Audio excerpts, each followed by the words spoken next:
Hello everyone, welcome to back my channel. তো আজকে আমি নিয়ে এসেছি আরও একটি ছোট্ট ব্লগ আপনাদের জন্য, কারণ আজকে হচ্ছে রথযাত্রা। তো রথযাত্রা উপলক্ষে আপনাদের সকলকে জানাই শুভ রথযাত্রা। সবাই ভালো থাকুন, সুস্থ থাকুন, আর দেখতে থাকুন আমার ছোট্ট ব্লগটি। তো চলুন।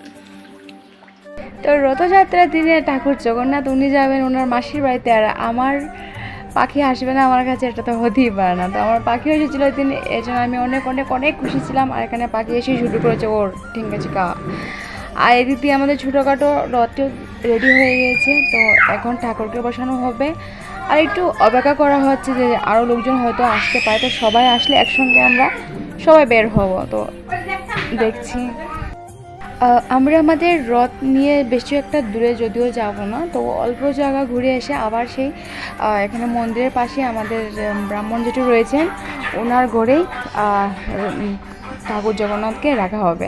আর এখানেই প্রত্যেক দিন কীর্তন হবে, ভোগ লাগানো হবে। এখানে পাখি লুট খাচ্ছে।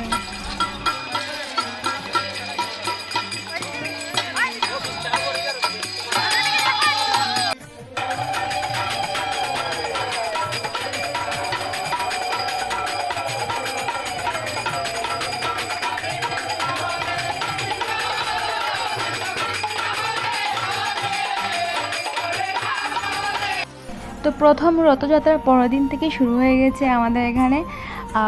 আমাদের ঘরের পাশেই আমাদের ব্রাহ্মণ জেঠুদের ঘর, ওনারা সকাল সকাল বাল্যভোগ লাগাতেন এবং মহাপ্রসাদ ভোগ লাগাতেন। আমরা সকলেই আসতাম, কীর্তন করতাম, মহাপ্রসাদ নিতাম। তারপরে সন্ধ্যাবেলা সন্ধ্যা আরতি, কীর্তন, এগুলো সব অনেক আনন্দ হয়েছে প্রায় 9-10 দিন।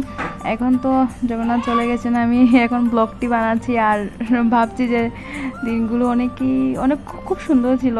সকলে আসতো, কীর্তন টীর্তন হতো।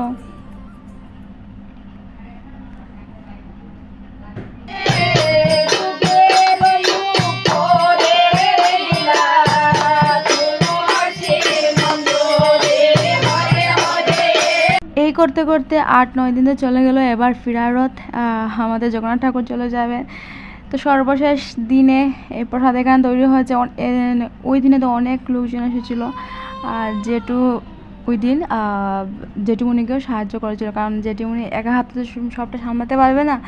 জেঠু এই শেষ দিনে উনিও লেগেছেন প্রসাদ তৈরি করতে, কারণ আমরা কেউ প্রসাদ ছুঁতে পারবো না। তো প্রসাদ হয়ে গেছে, খেয়ে এবার ফিরা রথ শুরু হবে। যেটু এখানে আমাদের জগন্নাথ ঠাকুরকে রথে আবার উঠিয়ে দিয়েছেন, আর এখন যাবো আমরা ফিরা রথ করতে।